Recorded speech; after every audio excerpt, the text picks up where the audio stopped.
Thank you.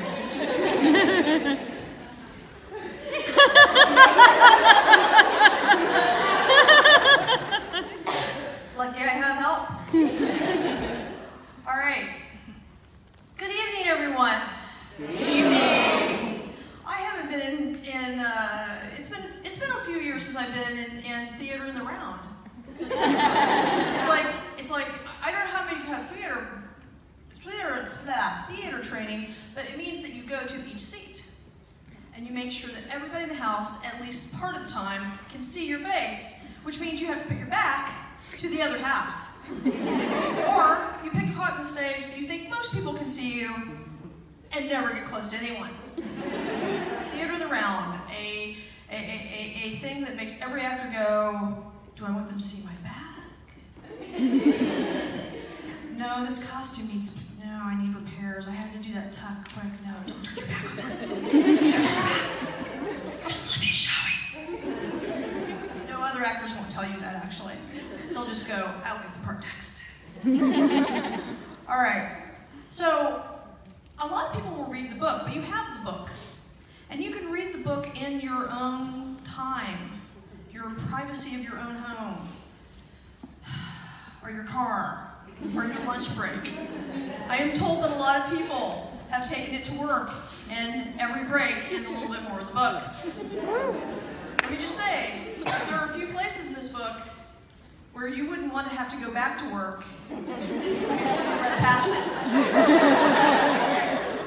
And there are a few places in this book that if you were in the middle of it, you don't want someone coming to your cubicle. Or you're going to look guilty as hell and you haven't done a damn thing except read a book. You know, I should, at one point we did, for several books ago, we did a pre-printed note to your boss, or to your teacher. Yeah, some of you got those, which, you know, the new Laurell K Hamilton book dropped today, please excuse me. They actually had, people wrote in and 2 bosses took it. They said, just give me a signed book next time you go. And indeed, they did. So it worked for 2 people. That was it. All right. This is yes, I really am annoying. Oh, wow. I'm so close. I'm totally going to be playing with it. The only thing that made me weirder on stage and made me play with it more was I went to Comic-Con, and I'd never been to Comic-Con. This was almost 10 years ago, over 10 years ago. 2007. So nobody prepares you as a writer. I hope they prepare the actors better. I hope if you're in a show and you're an actor, that they take you aside and give you a list of do's and don'ts and things, and they tell you. Well, they don't tell writers. This is nothing personal, it's just no writer gets any instructions. We're not supposed to do theater. We're not supposed to be on like this. We're writers, we're introverts. We're supposed to be in our little writer's cave writing more books. So, I walk out of Comic-Con, I have no makeup on. I'm wearing jeans, boots, but, you know, I'm pretty casual, because I'm just going to go talk to a room. I really didn't understand San Diego Comic-Con. Anybody who's been there? I walk out, first of all, the room is full, and it's a really big room. It's like over 2,000 people big. Yeah. It's packed. And first of all, the number of people are just going, oh, okay. And then they had a camera on me, and they screened behind me so that the people in back could see me, and I was like 20 feet tall. For the first time, I actually watched some actors go, it's so weird. Your nose is like this big. It's true, it looks really weird. You just don't think what you look like on the screen. I don't think I could go watch myself if I was a movie actor. I mean, think about it. Would you want to see yourself that big, up close? No, it's like the ultimate makeup mirror, but it moves.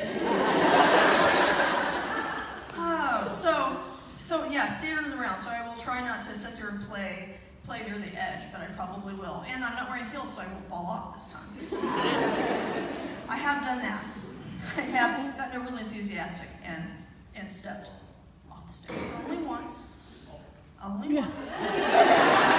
Oh, this is my husband, Jonathan.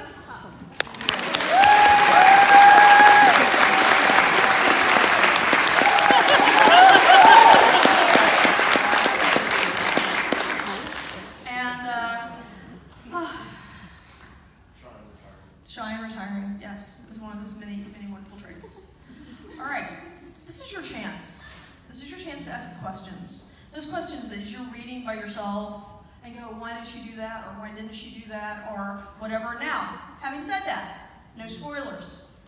We've all agreed to this. I did a blog and asked people what they wanted. 80% of people said no spoilers. So, no spoilers. I won't have to police you. They'll hunt you down later. Now, weirdly though, sometimes not everybody in the room has read all the books. I mean, Serpentine, I'll give you. Serpentine, Serpentine. I really don't care. Both pronunciations are correct. Have at. But not everybody will have read like Crimson Death. And somebody asked me a question last night, and it was a huge spoiler. And I started to answer because I just thought, and this person says, no! Don't! And I went, okay, and how many people? So, as you ask your questions, bear in mind if it's a spoiler, and then somebody else cries out, then we may have to not answer it. So, with that amendment, who has a question? Yes? Okay, it's of personal interest to me. It may not be of interest to everybody else in the room, but my daughter's name is Haven, and she was born before your Haven showed up. But you have such great characters, and they all have such great names. I'm curious if in particular you remember where you pulled that one from. Did everybody hear that? Yeah. Okay, awesome. That is one of the things that we have good sound in here, which is awesome. Haven, I honestly don't remember. That is true. I have a drawer full of baby name books. I have a regular baby name book that I bought when I was 14. It is now falling apart. Because it had the history of the names as well, not just the names. I have a multicultural baby name book. I collect baby name books any country I go to. So I honestly don't remember. I was trying to name him something more appropriate to his character, which would have been rougher and tougher and just more dangerous sounding. But Haven's what he came with, and Haven's what he wanted. So it may have been one of those cases that he chose himself. Because some people do. Jean-Claude came with his name. I did not name him. And several people said, Jean-Claude, my name? I said, no. No. Have you read my books? Jean-Claude Van Damme is a wonderful martial artist, and I loved his movies, but he's not the basis for Jean-Claude, my character. He just came with that name. And the French themselves have said that Jean-Claude is not a sexy name, and it's a workman's name. It's actually not a very popular name. I actually know that his name at birth was Jean, which would be John, Jean. And Claude was added because... Spoiler. If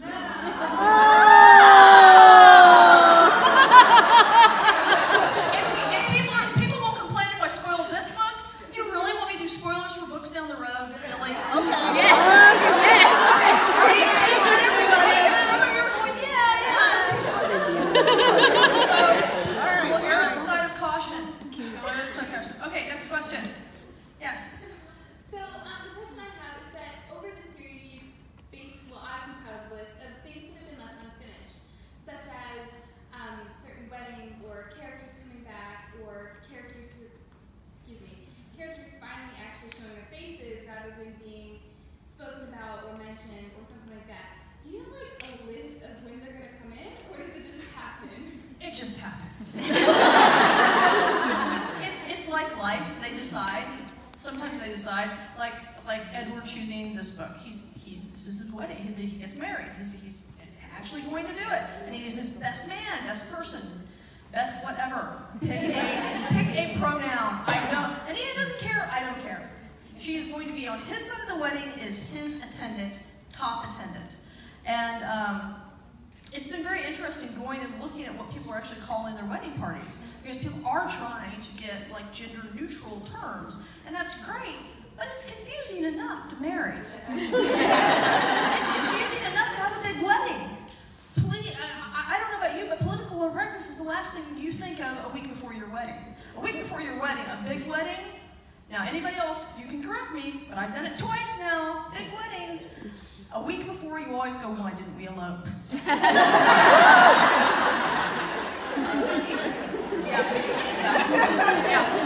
The first time I wanted a big wedding, and it was my first husband husband's first wedding too, so we did the big wedding in the white dress and everything, though I did insist on no sequins, no seed pearls, and no lace. I married in a prom dress, a white, simple prom dress, because of course, there's no such thing as a wedding dress without all these things, especially if it's somebody my height and curves. But then the second time, I knew better. But Jonathan had never been married. No. The first time, I was the yes, dear. I was the person that my future husband went, yes, dear. Yes, dear. Now, admittedly, some of his friends were difficult and could come at the last minute, and what seemed important, where a week before the wedding, when his best friend could come for the military, and we had no time to get tuxes, I just looked at him and I went, does he have a dress uniform? And indeed he did. Great, one of my bridesmaids will be happy to have an eligible bachelor on each arm, and indeed she was. So Jonathan was, the second time around for me though, Jonathan was the yes dear. Whatever he wanted, I gave him, because he'd never been married before. He wanted the big wedding. And we did a Renaissance. We did a Renaissance wedding. Yeah. We exchanged swords at the altar.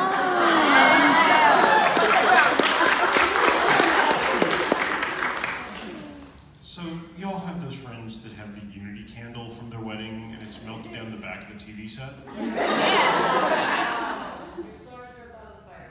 No, actually they're tucked in the corner. Out of sight, but ready for use. They don't do any good over the fireplace. You don't sleep under the fireplace. Yes, I would not encourage anyone to try to come into our house uninvited. It will go poorly.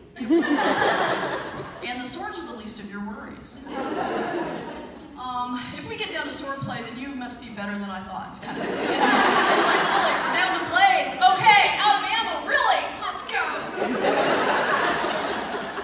Cops are on the way. Let's see who makes it.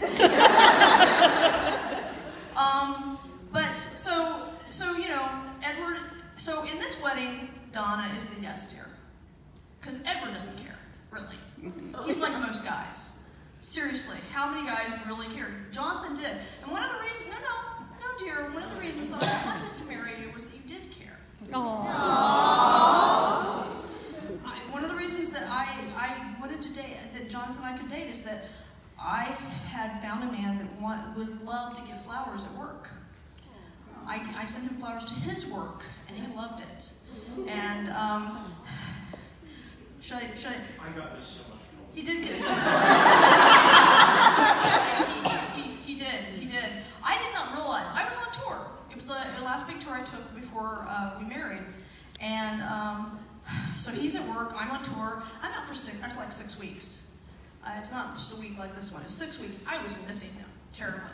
So I decided I would send flowers. I sent them to his work because I knew, that's where he was during the day. And I sent it with one line each day. I sent it a day.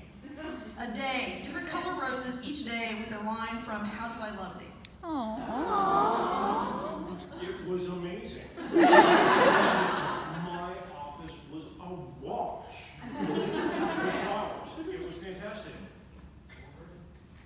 But So, I worked in the basement of the library at a college. Yeah. And the flowers were delivered to the front desk of the college library. And all of the work study students saw it. And their boyfriends. Oh And then some of them came and tried to, talk to me about it. Now here's the fun thing. At the time, I was the head of the help desk for all IT services on campus. I had a policy. I'll answer your question. No problem. I'll answer your question. But if you persist in being stupid with your questions, you go to the bottom of the list. And And if somebody else comes in with a question after you, they don't like bump you up. No, you're the last person on the list. So a couple of the guys were upset, and they were on the football team. And he's like, oh, hey, let's get the other guys on the football team, and we'll go talk to this guy who's making us look bad. I'm sitting in my office. It's got a window looking down the steps down to the basement where the computer labs are. I'm gonna walk down the steps. I see one guy kind of comes stomping towards me, and he's got 3 buddies back behind him, and they see where he's heading. They stop, dead, blanch, and disappear. Because they've already come up against this whole, don't be stupid, I'll answer your questions, but don't be stupid. So of course he, without noticing that his backup's all gone, rolls up on me and is like, stop making me look bad, tell your girlfriend to stop sending you flowers. I'm going, 1, I don't tell her to do nothing. 2, there's a flower shop across the street. Dozen roses, $20. Please leave. And you also informed him that there were cheaper bouquets, like $5 you could get mixed with flowers. And yes, I didn't know I was endangering him by giving him flowers. I wasn't in any danger, but it was amusing. His policy came because this was his first job out of college, so he was the same age as some of them. So he had to be absolutely punitive and strict to have authority.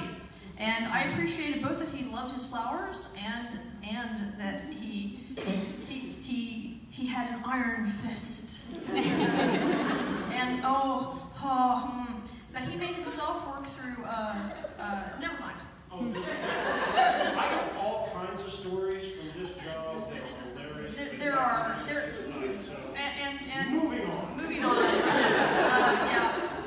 Yeah, because some of the female students, I'm sitting there bringing him lunch during like a 24-hour shift during finals. I'm there dressed for a date. I've got a picnic lunch that I made myself.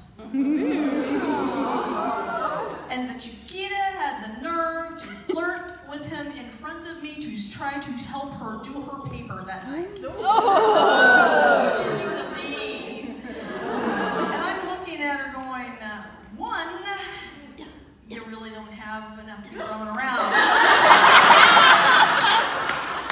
2, that's just rude. If you're going to flirt with someone's guy, you don't do it in front of them. I mean, I know that sounds two-faced, right? You shouldn't do it at all. But if you're going to do it, don't ignore it like the woman's not there, right?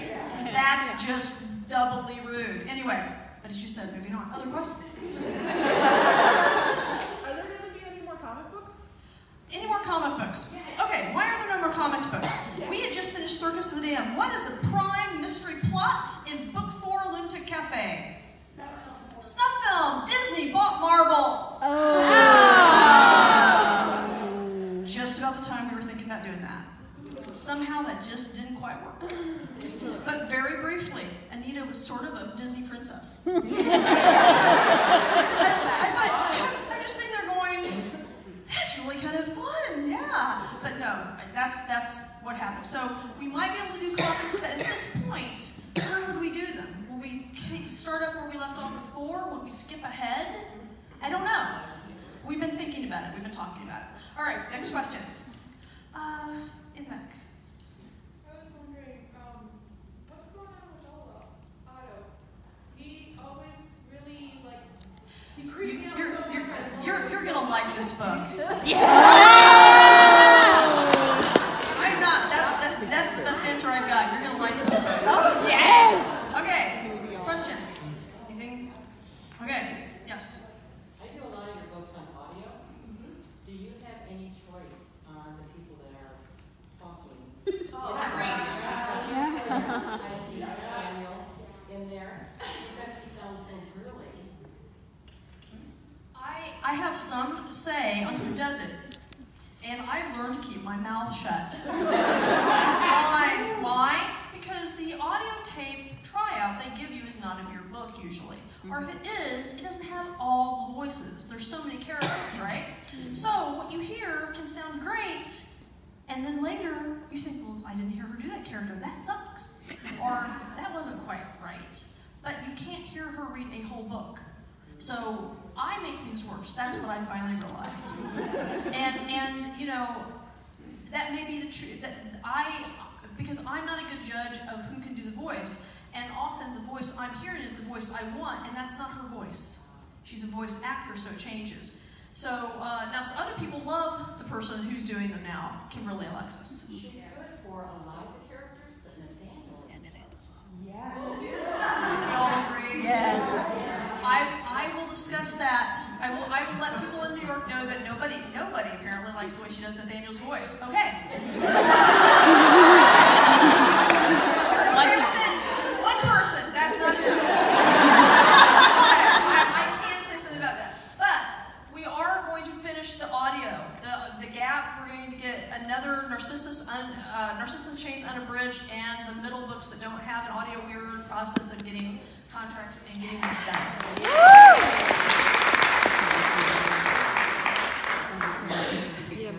Okay, other questions? Yes. How many years is it from Guilty Pleasures to the end of Serpentine? How many years this reality or Anita's reality since Anita's?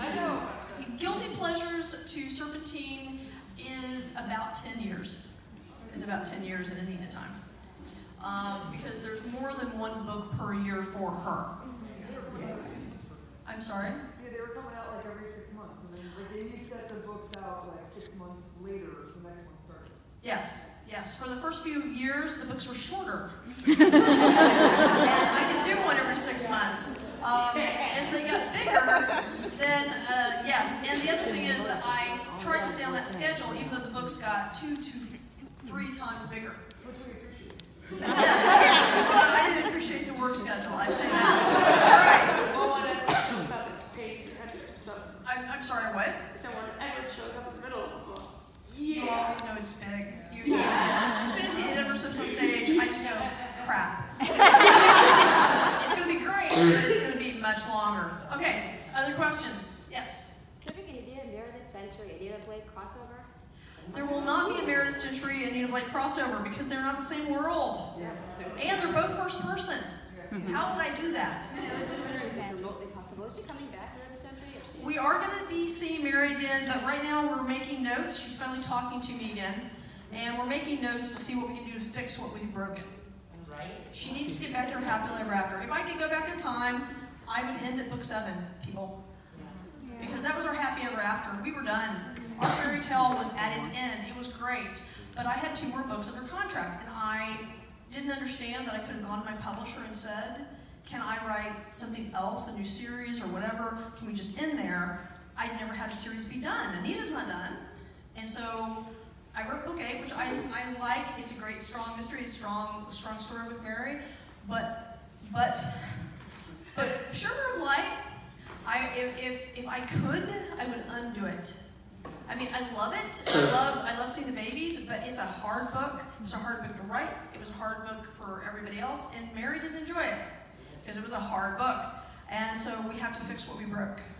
So up to 7, that was the story arc. I just didn't realize I was writing an epic fantasy. I thought I was writing a mystery series, which doesn't have an end. And apparently, you know, if I just more therapy, doing it faster, I won't do it on paper as much. So there you go. So we will see it enough, but I don't know when. It won't be the next 2 books. I can guarantee you that, because I know what the next book is, and I know what the book after that is. So it will not be Mary. And once we try to get her back to a happy ever after ending, then I have notes for some shorter things with the kids as they get older. Because I'd always planned on doing that, because it's too fun. It's too fun to send the triplets to regular school. I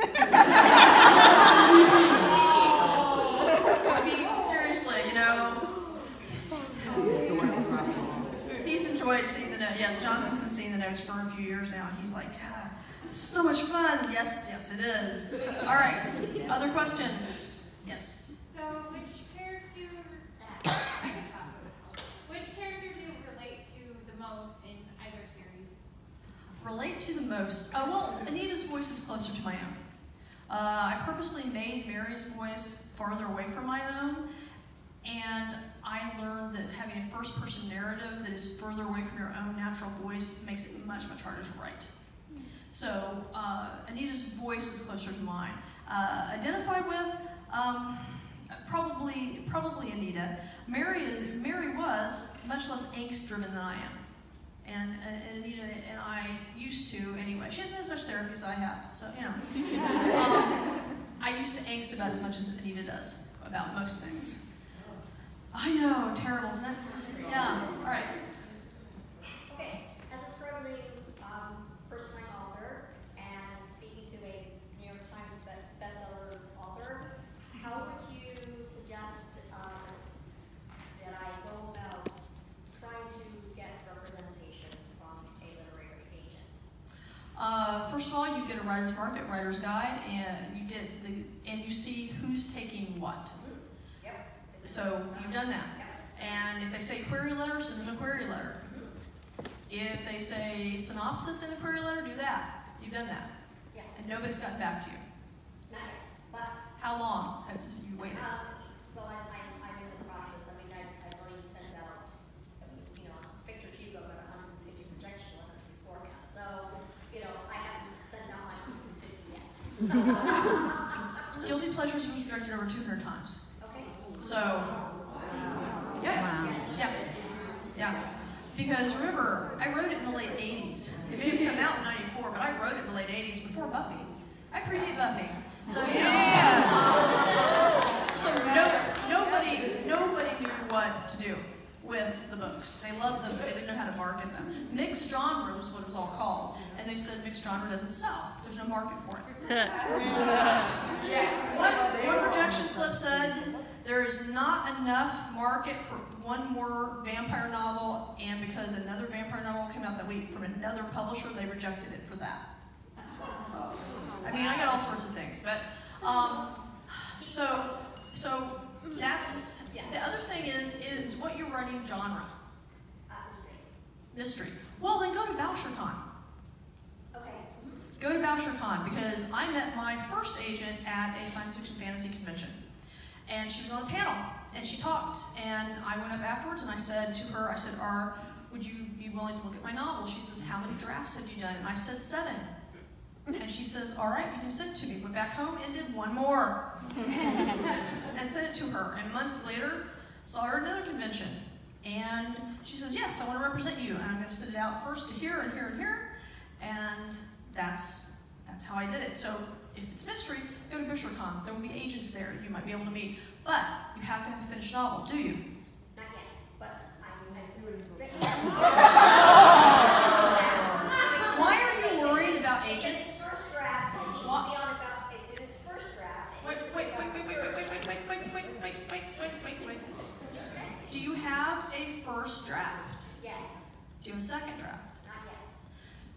Why are you worried about agents? I'm thinking ahead. No, you're not. No, you're not. You're doing what so many beginning writers I know do, and it drives me absolutely my freaking mind. And that is this. You're putting your cart so far before your horse that you're going to hamstring yourself. Okay. You need a novel that is readable. Because what if the best thing happens? What if you send those queries off to agents and several people want it? If you can't deliver and deliver fast, they'll know that you didn't mean it, you're an amateur, and you'll mark yourself and they won't look at your stuff again. So, go home. When this is over. And do another draft. Do your drafts. Don't get overly caught up in the editing process. Don't make yourself perfectionistly crazy. Just finish until it's readable. And then send off your query letters. You can continue to polish while you get that done, but if you do not have something you could send in the mail tomorrow, don't approach people. I have talked to people in the publishing industry, both editors and agents, who have talked to people at conventions in person or gotten a great query letter and said, I really wanted to see this. I wanted to talk to them. They were really so smart and so entertaining in person. And then they didn't send me their book for 2 years. And by that time, I didn't remember who they were. that they were amateurs and too slow, and I didn't want to see the book. So. Yep, thank you very much. You're welcome. Okay. Curious to see, your knowledge of weapons is so vast. Do you just study the different kinds of arms, or do you actually go to the shooting range and use them? I do both. Okay. I do both. I go to the range as often as I can. My husband and I both take classes because this is research, and he's going, yes, I will go with this. Yeah. We've actually gone to some of the courses and gone through some of the shoot house courses and everything, and I was quite happy to get to a point of skill level where I could go through a shoot house and the instructor would trust me to not, kill anybody or shoot myself in the foot or something. Shoot house, I have to say, the more I do in scenarios like that, the more respect I have for everybody who carries a gun on a regular basis. And the more I believe sincerely that if you have, I am a militant moderate politically.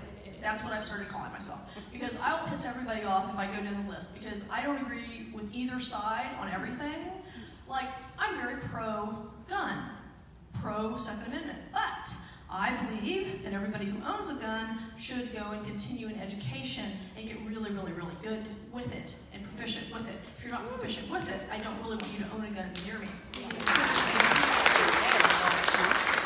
So, I get to piss off or make happy both sides. And I'm like that about a lot of topics. So, no, I absolutely, as much as possible, go and do the shooting. And what I found is I go to the range and shoot a gun, and I like it, and have Anita use it. Then I go and do 8 hours of training in the sun, in the summer, that culminates in a shoot house. And by the end of the day, I'm going, that 45 full frame 911, that's fucking heavy. It tore up my hand by the end of the day. You stole it from me. Yes. He let me shoot his Springfield Rangemaster, and I thought, oh, I like this. You got your own. I did. You went She and got stole your it own. from me. I So did. I'm going to get a replacement. I'm going to training. I like the replacement better because it's serial number power drop. Yes. So he's very happy. But after doing it for 8 hours in a more active shooting situation, it's too big a gun for this hand. I can use it, but the more shooting I do now, the gun I was carrying is my main everyday carry is almost too small to shoot correctly, even with my hands. So I'm still in search of that perfect gun, and I keep going back to the Browning. But it's mostly because it's the first one I ever owned and loved. So it's like, going back to home base. Though I have to say that one of the reasons Anita doesn't have the Browning is there's a scene I cut out where Edward is taking apart his gun, a more modern, and the Browning is in like a puzzle piece. It's scattered all over as you clean the gun. His gun breaks down into like 5-6 pieces. Look, I put it together, I took it apart, put it together, take it apart, put it together. You're still working. And the cutting didn't contribute to anything. It was just him fucking with her. But it was true. It's true. The Browning's a lovely gun. I really like it. But it is a much more complicated beast when it comes to cleaning and taking it apart. All right, other questions? Yes. Just short and sweet. Were you talking? You're good. You're good. Richard's my favorite character. Are you She's allowed. Come on. Let her ask her question. She's allowed. He's kind of figured it out, understandably. But I personally liked him. I'm just wondering if he's going to show back up even more. He's going to show back up. He's going to show back up on his own, but he's really burned his bridges with Jean-Claude and Anita. I mean, he has, and he's done it kind of on purpose. I have in the wings some notes that he finds somebody that he is going to try to have a permanent relationship with. I don't know if it'll work. It'll only work if his self-loathing is fixed. He's going to have to go to enough therapy or enough something to fix the self-loathing, because that's really Richard's problem. He hates himself. And I have several notes about how that could work, but the ship has sailed. The ship has sailed for him being, okay. And Richard's a wonderful example of a gorgeous talented, intelligent, good in bed, great family. He's somebody your father would like to see come through the door as much as your father ever wants to see any of his daughters come through the door with anyone. You know, that's always a mixed thing. Oh, he's a really nice guy. He's dating my daughter. But Richard is a very good example of the fact that it doesn't matter what you have that the outside world looks at. It matters how you feel in here. Absolutely what matters. All right. Other questions? Yes. Yeah. Yes, you. How often do you pull personality traits from people you meet in real life and use them in characters? How much do I pull personality traits and use them from real life and use them in characters? Not very often. Not very often. I'll use mannerisms, like the way somebody walks or moves, or the way somebody's hair looks sometimes. I'll use bits, small bits. The closest I've come is Narcissus in Chains. Narcissus was actually inspired by a gentleman I saw at one of the conventions. And he was a little taller than me, very slender, and from neck up, he had short hair, well cut, no makeup. He looked like most of the guys at the convention. From here down, he was wearing this fabulous 1950s goth, June Cleaver goth dress with crinoline underneath and spiderweb hose. No shoes though. He didn't wear the nose. He didn't want to mess with the heels. He says, why? wait. So he's dressed like that, but he did the guy thing. Why? Girls don't do that. You compliment a girl and she's never gonna do it. She says, oh, thank you. And she's gonna go, yeah. Only guys go, yeah. The shoulder thing. And the combination stayed with me, and I didn't know how much it stayed with me till I put Narcissus on paper, and I'd actually written the first introductory scene, and I went, wait a minute, I remember that. I never talked to him again, never met him again, but he stayed with me. The combination stayed with me. So that's the closest. That's the closest to using somebody like that. But it was the juxtaposition of the comfort level of him. From looking like the guy, to looking like the girl, to that fabulous combination between, at a convention in the Midwest, where this was not a popular look. And he was just owned it, up and down. And the level of comfort and self-confidence was amazing. All right, other questions? Stripe top. So you have a tendency to kill off people I'm attached to. I'm sorry. Is there anyone that particularly broke your heart to have to say goodbye to? Everybody. Philip, Anita and I still weep. I mean, that still scarred both of us.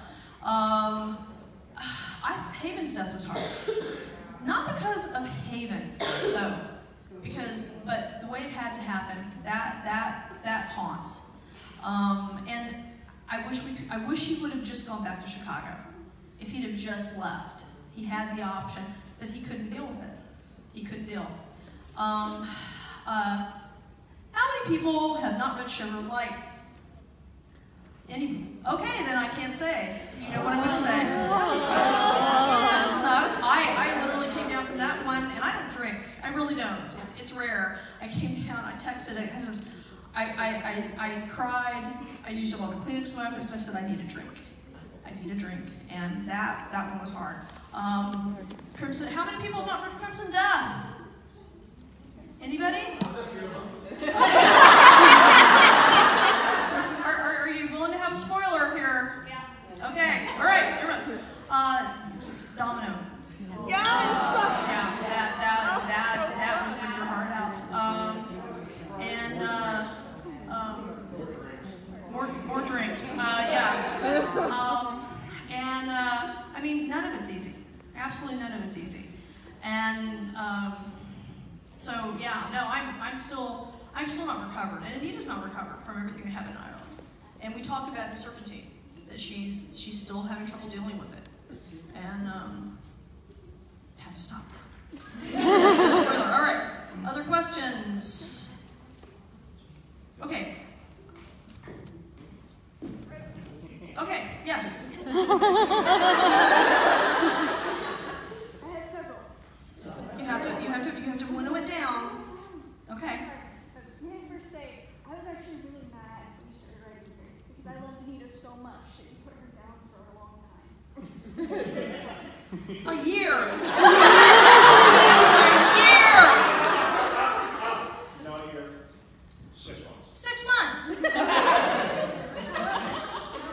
gotten over it and I started reading Mary finally, and I'm very much so enjoying it. So, Thank you. my apologies for being so mad at you. The second question is, have you tried the H&K handguns? Because they are very nice for small hands. I have. I'm not a fan. I like 6 hour. Several people like the HK. I have several friends who are police or ex-military or former, whatever, and they're trying to introduce me to the Glock. I'm not a big fan of the Glocks because out of the box they don't fit the hand well. And then people sit there and talk about, well, you add this to the handle and that to the handle. If I buy a dress off the rack, I don't want to go home and sew it. Well, my gun should work at least that well. But so many of them have been such a fan, I'm going to let some of them take me out and show me the Glocks that they think I will like. So we will yes, he's much looking forward to going. He's been trying to convince me of that in years. Try the 43. I'm sorry? Try the Glock 43. I have the list. Everybody wants to look. That is on there. So for some reason the HKs don't fit my hand well, and I'm not sure why. But I haven't tried them since I had more training, and my grip has changed. So it may be different now. All right. That was okay. Yes. Yes. Hi. First of all, I want to say, fantastic skirt. I really love that skirt. Wait. Does that pocket?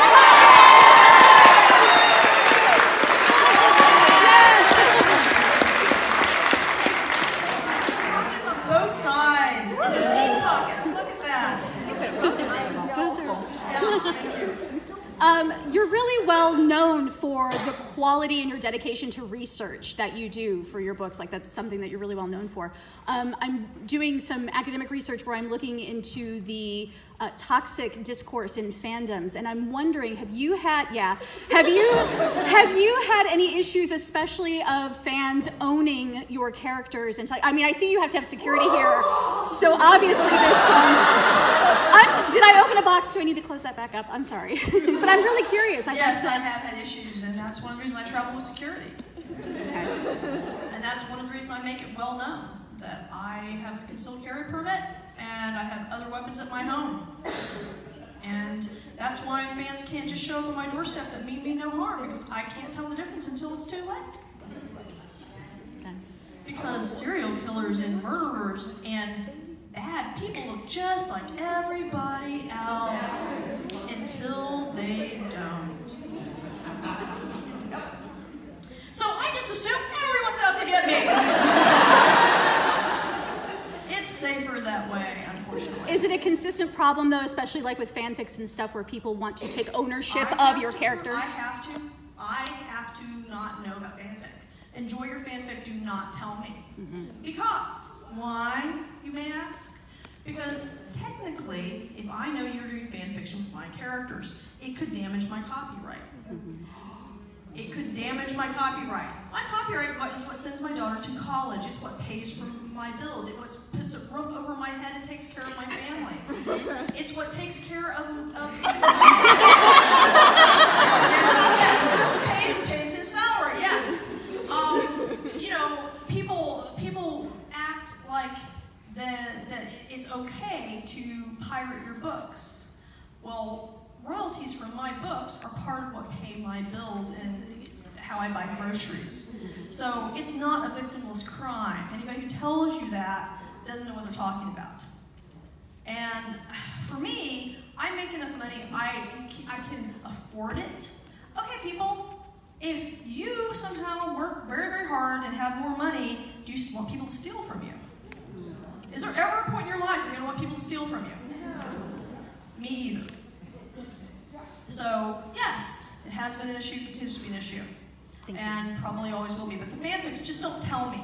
If I don't know about it, then it doesn't damage my copyright because I don't know about them. So la la la la la, don't tell me. And I did have some few people trying to be online, pretending to be my characters and approaching me, like online social media. It's one of the reasons I have a media person now. But frankly, it is weird. It is weird, yes.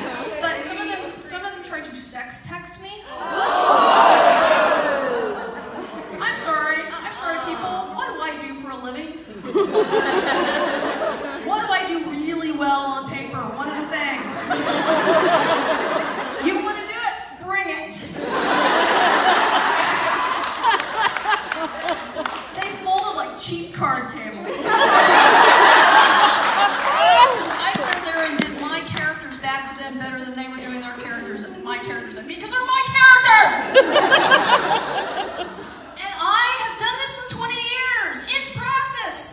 Practice. You're not going to sit there in between your lunch break and answering whatever you do at your job and be able to be as good as me. It just doesn't work that way. I can't come to your job and be good at your job instantly, can I? I don't know why people do this. So yes, it can be a problem. All right. Thank you. Other questions? Gentlemen. Yes. So last couple, in the last book, you can't mention stuff still. I don't know if you. Only 2 people have not read it. Try it and see. So they leave the country and they figure out there's all types of problems the rest of the world, the rest of the entire world, and all that. And they seem like they're getting ready for a transition to looking at the outside world more, but do they really have America settled? They really have what? The U.S. settled. Because there were places in the U.S. where they were blacked out, say like Albuquerque, City and Butterfly, where the old council said they couldn't go. This is true. So do they have the U.S. settled? People worry about the rest of the world.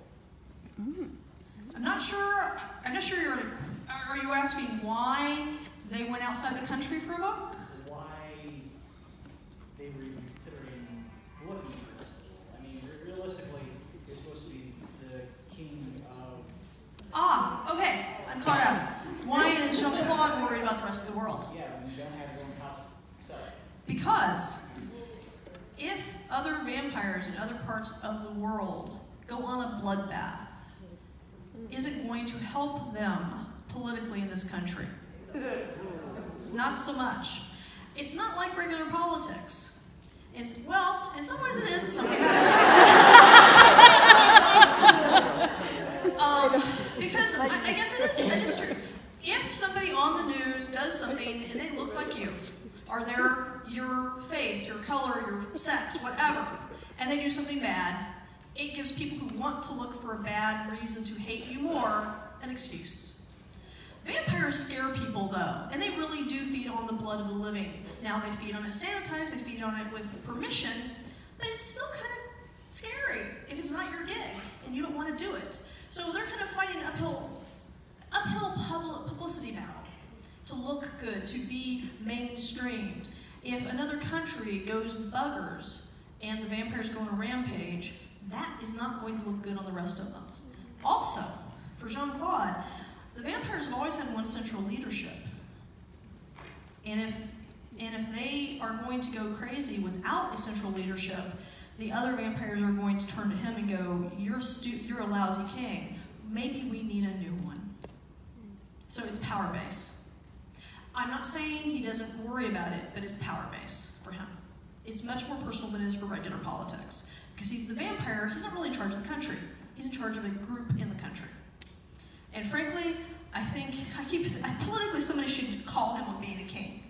It's American, you don't get to call yourself a king. And he can say, well, I didn't call myself a king, really. They called me a king. They preferred that title. How many people know George Washington was first offered to be first king of this country? Yeah. King George I of America, it would have been, had he not said no. And we would have had a monarchy. He says, we just fought our way free of it. I will not do that to my country. All right.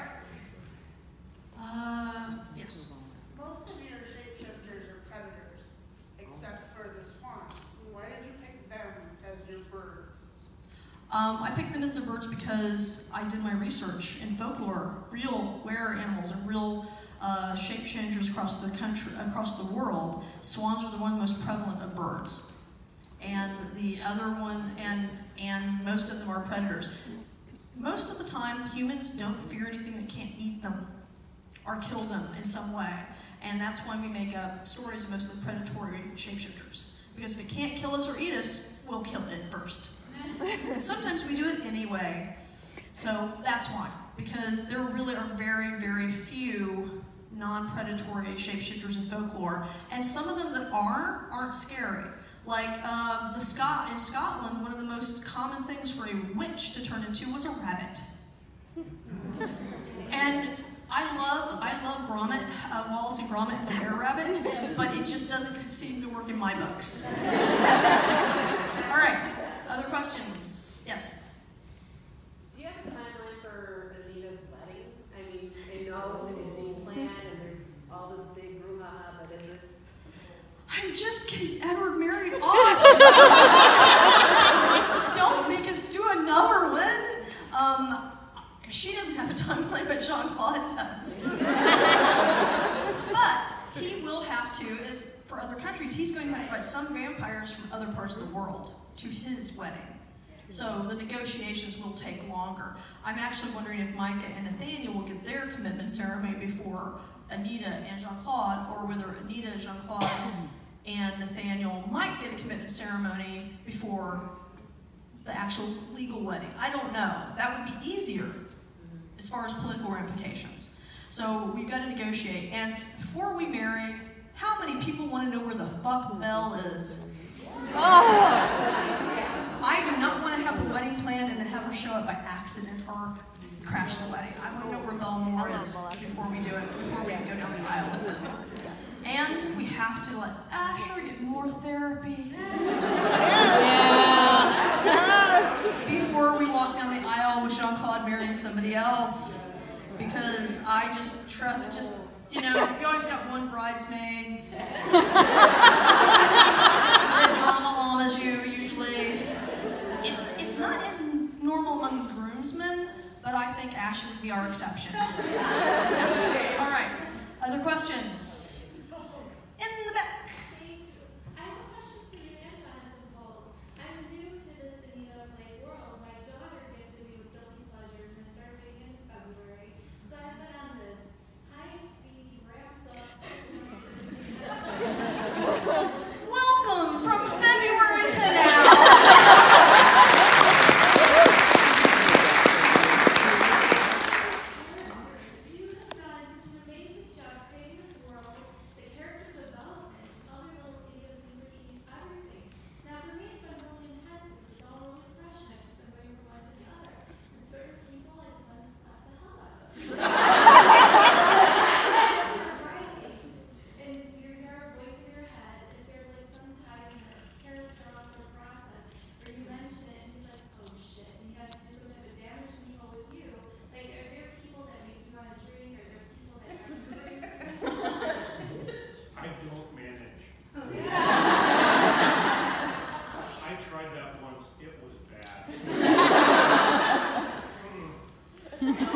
I'm not that kind of writer. I'm not a method actor. How many people know what I'm talking about? Okay, method actors, for those who don't, method actors are people that they will literally tell you before they do a scene, if they're going to do Othello, I really will choke you for real. I may not be able to stop when I get into character, and they mean it. I'm not a method actor. I'm not a method writer. If it's sad, I get sad. If it's happy, I can be buoyant. I'm more likely emotionally to be affected if I've written 20 pages in a muse-driven rush than what I've written. So, no. I am not a big believer in the artistic funk of letting it drip all over your life. I think that that is indulgent, no matter what you do for a living. And I have very little patience with it. I am an artist, but I'm a professional as well. And I love my family. They don't deserve my crap from my bad day. So, yes, when I killed off certain characters, I said, I need a drink, please prepare it. But that's because he mixes drinks better than I will ever.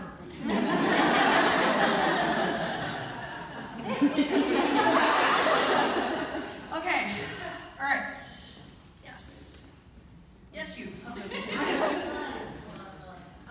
know that you usually use like music to like help you write and help the muse go.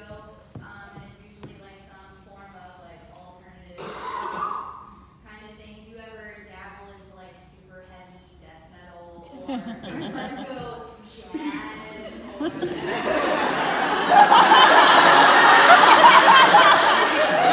Not jazz.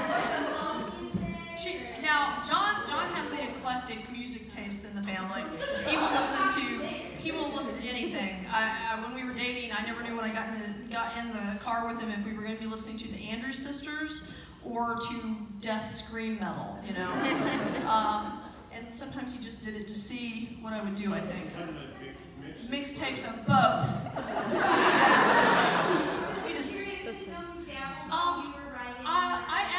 I actually will listen to I will listen to hard rock, even heavy metal, as long as they enunciate. I was in choir for almost a decade. Enunciate. Please enunciate. Don't make me read your lyrics off of a Google search. You have a beautiful voice. You can scream it as loud as you want, as long as you enunciate your words and I can still understand you. I mean, I love Lamb of God, some of their songs, until they start screaming at me. If I just wanted you to scream at me, I could find someplace else to be. So, short of that, yes. I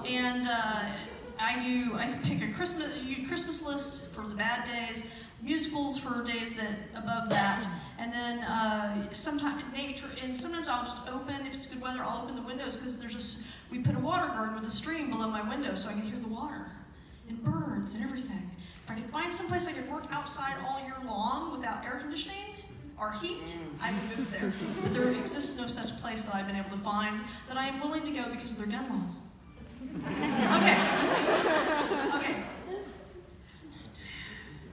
Okay, yes. Hi, I was wondering, with the recent successful adaptations of book series such as Outlander and Game of Thrones, are you looking to, and I know you did do a deal once before that fell through with IFC for Anita. Do you think that would ever come to fruition? No, don't get excited. He's going to film it. He said if this question was asked tonight, he would want to film it. Because as soon as you started messing with it, that's what they thought we were making an announcement.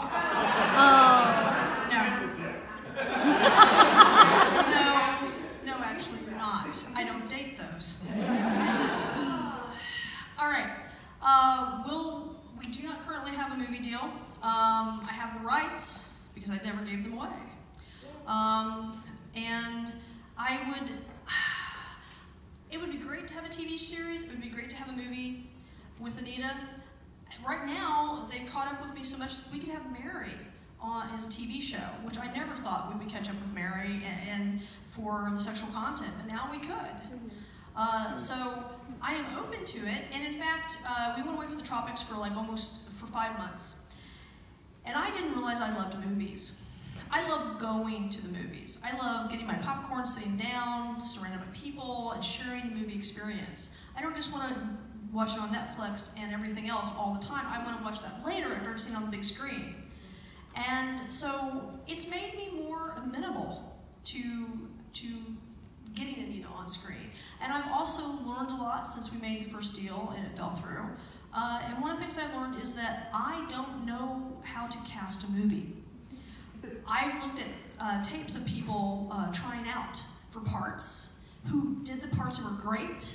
I wouldn't have chosen these people because the tapes themselves don't look that promising.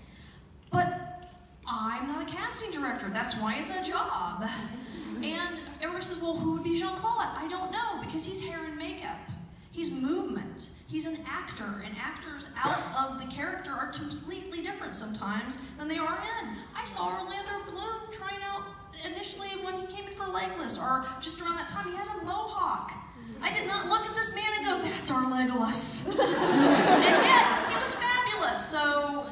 been very interesting doing the research and trying to figure out how this works. And so nothing in the works, but maybe someday, and now the little screen is caught up to it. So we could do the violence and the sexual content, nobody would blink. Mm-hmm. And I never thought I'd say that. so that's the answer. Quoting those two, they are both violent, and especially with Outlander and the rape scene and everything. So. Well, and how many people have seen Jessica Jones? Yeah. You need a death chamber after each episode. It's like, let me just breathe. That was really dark. Sometimes it's really fun. Really, really fun. Yes, John says you need a drink after you actually. It could be a drinking game and you need Plotto. But yeah, the TV's finally caught up to the point where they could do my stuff and they wouldn't have to edit and they wouldn't have to get all weird about it, which I'm very pleased with. All right, other questions? You asked questions. Who has not had questions answered before? No.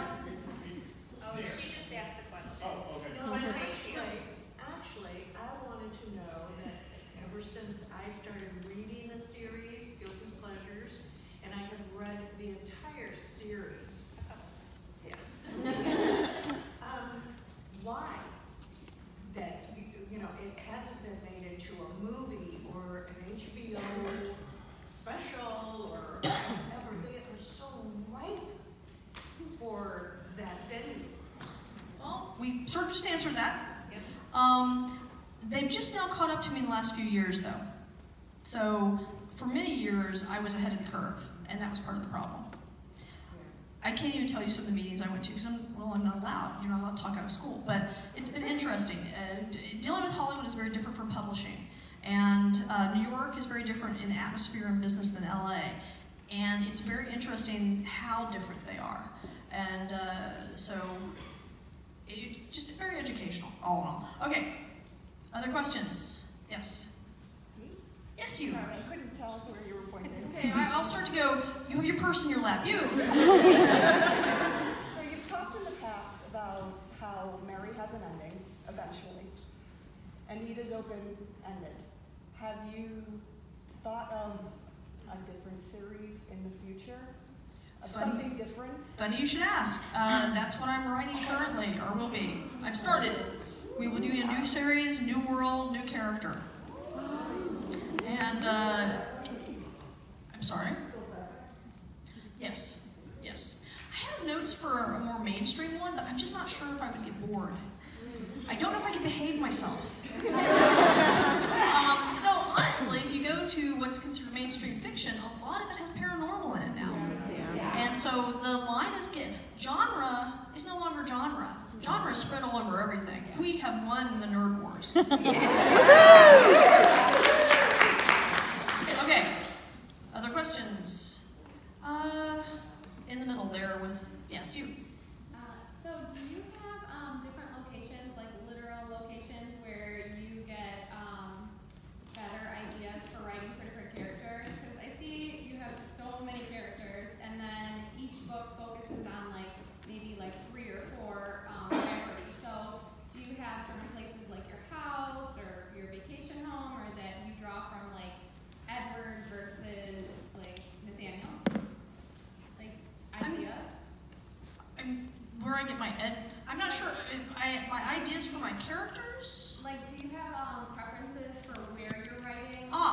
Okay. No. I prefer a good view. I prefer a good view of water. I prefer our trees. I don't write well in cities. Never have. Except for Dublin. When we went to Dublin, I was doing 30 pages a day. And I don't know why. Ireland just inspired me. It was like coming home. But most of the time, I need countryside. So stream, lake, ocean, forest, a tree, at least a tree. And then I need preferably a wall I can turn to on days I'm very distractible. Because if I'm looking out at the wilderness, there's animals and birds, and anybody who follows me on Twitter knows that every once in a while, I'm like the one dog and up, squirrel. Except it's usually bird. Not always. We had twin fawn deer coming through our yard. The mother gave birth in our neighborhood. So, good view, the good tea, comfortable chair, doesn't kill my back, temperature that's not broiling, not freezing. So it's mostly the usual stuff. You have to be comfortable physically, and I like a good view with scope for the imagination and someplace where I can look at a wall if I'm too distracted by the view. And that's about it. But no, I had to go to Albuquerque and Santa Fe to research Edward and get that book finished, Obsidian Butterfly, because he chose to go to a place I'd never been. And I said, you can't be from someplace I've never been. I made you up. And he said, that's where I live. I've never been there, you can't be from there. Yes, I can. Well, actually, he just kind of does that silent thing. Nebulous that year was there in Santa Fe. I got off at Albuquerque, walked out, saw the Black Mountains, and I went, fuck, you do live here. Edward has always been like that. He keeps his own counsel, does his own thing, and always surprises me. He and Jason, of all people, those are the two. They go off and do their own thing, and then come back to me. Yes and so no. Now, speaking of method acting, I do have certain props and things. If I'm having trouble writing Anita, I will literally put on more weaponry to write at my desk. My desk is usually a fairly safe place, but just having the press of the holster and everything helps me get into her mindset. For Jean-Claude, if I'm really having trouble hearing him, I will put on something with lace, something that feels good against the skin. It's very sensual because he's very sensual. That kind of thing. I have certain things that will help me think of it. If I'm having trouble with Anita on certain things, like work things, I make stronger coffee. The tea has to go. But those things, yes, those are specific to characters. But the rest of it is specific to me and how I work. Okay. All right. Yes. So, kind of how you were just talking about the movie, more about the mechanics of it. I know there's a couple people who are probably writers and there's amateurs who are hoping to be professionals, and I just like to write for fun. But how do you? But like, how do you build up do you build like world building first? Do you have like where the characters going? Kind of like when you first started writing Guilty Pleasures, did you just go, oh my god, I have this character and this is her world, and you just wrote like 100 pages, and you're like, okay, well, maybe that was shite, but 20 was good, and you build on that, or did you build this entire world, or did you kind of build the characters one at a time? How do you develop doing that? Every writer's a little different. You get writers, some people are world builders, and they will build their world first before they do characters. I'm character first, so I would start getting my character, and I know I've got the right character when she attracts the world, or he. I know I've got the right character when she attracts other good characters. So that's how I know I'm on the right track. I found an early version of Guilty Pleasures, and in the first beginning drafts, there are no vampires, there are only zombies. Zombies and cops. It was strictly about violence and crime. That's it. The vampires actually came late. And Larry was in the first book originally, because he and Anita were more part of Dolph's unit. And so the fact that I did, and I had forgotten that I changed it that much. Her original last name changed. It was originally Black, but I thought that was too trite. Now Peter's adopted it. So I guess I was going to use it one way or the other. So for me, it's character first and their name. Sometimes they choose a name. Anita chose her name. And she chose Anita, and once she did that, she chose her ethnicity. So she chose that she was, her mother was back when I did this, Hispanic was not a common phrase. Her mother was a second generation from Mexico. Her family came over, is immigrants from Mexico. Her mother was born here. And then Anita was born here. Her father was the second generation of a German family that had just come over. So, they were both immigrants from different parts of the world and first born here in this country. So she chose her background, which was interesting. It was like, really? Okay, cool. I've never had anybody be this particular about background before. And it was important to her. And this is years before it was important to everybody lately. Come on. Come on. I don't even care if I agree with you or disagree with you. I just want you staying out of my Twitter feed right now. It's like, just everybody be happy. If I could wave the magic wand and make everybody happy, happy in a positive way. Anybody here who's happy at the misery of others, that is not happiness to me. Okay, so I start with the characters. And for me, world building, I do it differently than anybody else I know. I will write hundreds of words of trash. And I will write short stories, and I will keep writing short stories and try different beginnings of novels. And I will actually write stories I never intend to publish to try to explore the world. I'm in the process of doing that. I didn't do it with Mary the first time. And the first draft of Mary, I was a good enough writer that they took it. And I should apologize to my editor to this day because she had a book and she said she was going to publish it. And I said, no, please give it back to me. It's not done. And I destroyed 70% of that book and rewrote it because it read like Anita Light, and I wanted Mary to be her own character. So I'm happy I did it. It's a better book, stronger world, but my editor must have hated me. But I didn't do the process. I did for Anita. I thought, I've written this many novels. I don't have to do the process. Yes, I fucking do. As a writer, you will find your own process by trial and error. And don't shortchange your process. I have tried because I thought, I'm good. I don't have to go through all this. Yes, I do. I'm working on the new novel, The New World. And I am writing short stories and beginnings, and I'm trying this and that. I've got the name now. I know what the name is. It's up on the sticky note wall. But I am having to write out. I've got 70 pages, and I stop. I've got 50 pages, and I'm doing world building, and I'm doing character building, and I'm doing how the political system works, but it's not a novel yet. I finally got two beginnings of a book, and I've got to choose which one, because it's very different. Just like with Anita, zombies and crime, no vampires, no romance, or what I did. And I've got to choose on this one as well. So that's how I do it. It's very wasteful. Used to kill a lot of trees before computers.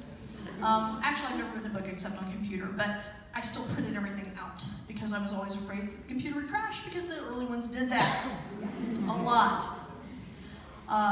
So, does that answer your question? Yes. Okay. All right. Two more questions. All right, no pressure, but who has really good ones? Your hand has stayed up. Do you feel like you have a really good one? Okay. Okay, so Anita's acquisition of her most recent form of lycanthropy was different than usual and seemed somewhat out of character for her in the way that we didn't get to see the decision making behind it because of all the other things that were going on at that time. I wrote that scene 3 different times, tried to put it in, and it just didn't fit in. I planned on doing that as one of the scenes, like I have some of the E-specials that are extracted scenes, and it didn't happen. And part of the reason is that Raphael finally got loud enough in my head, because he doesn't talk to me directly. He's a minor major character, or a major minor character, but he's not a major character to me. Raphael finally was loud enough in my head to go, after all these years, I deserve better than this. I deserve on stage. And I deserve on stage when I'm not a footnote. I don't want to just be part of the show. I deserve main stage for it. So, we're going to have to figure out a way to do it on stage. I don't usually go back in time in my series, but that's kind of what he's wanting. And he has been in the series he has been in the series since the beginning. Yeah. So he deserves to have his moment. And I don't know if it's going to be a short novel or what, but if I'm going to do it, I need to do it soon because we're getting too much time in between. So I'm not sure. If I could go back in time and take it out that we hadn't done it yet, I would, so that it would give me time. But Crimson Death, if I had to do over again, would be 2 books. I'd set one in St. Louis, which would have given us time to do that on stage, and the other one would have been in Ireland. But I didn't know, by the time I realized it was 2 books, I talked to my editor, because I lost my new editor, because my other one retired, and I said, could I have done this if I talked to you earlier? She says, 2 months ago, yes. On the deadline? No, you don't have time. So if I had thought about it sooner, you'd have seen it on stage. So, all right. I don't know. Okay, I'm going. Fine. Yes. How do you pick, like, or how do the characters choose their life and copy? Like, for Jean-Claude, it's wolves. For Nicholas, it was rats. Like, how do they choose which ones? They don't choose. They don't choose their animal. The animal chooses them. Yeah. How do I choose which animal? I don't. I don't. Nicholas, it was rats. It had to be rats because she just is disturbing. It had to be something that you wouldn't necessarily go, oh, that's cool. Because it's the whole idea of the little rats, all the rats. One rat is cool. That's cool. That's a pet. And they answer to their names. They're really intelligent animals. You do not want a horde of rats climbing towards you. You just don't.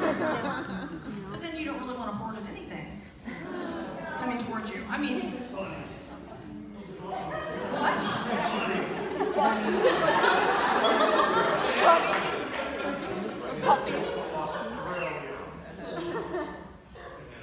What?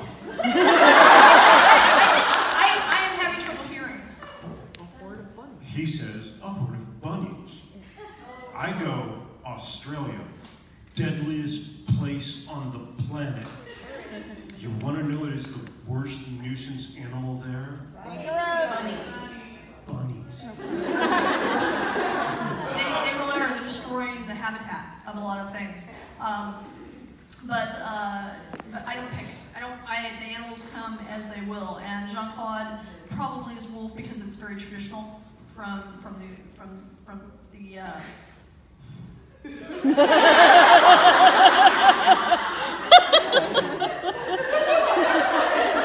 you do realize that if you're going to be behind me, then you get to share with the class if you keep doing it. This is the only warning. This is the only warning. Otherwise, it's Sherry's.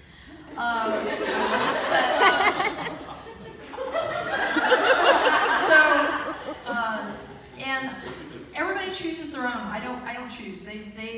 I really don't have to. I think the animals, I get the character, and the character, just like the characters collect other characters, the vampires collect their own animals to call. The one that surprised me the most was probably Asher.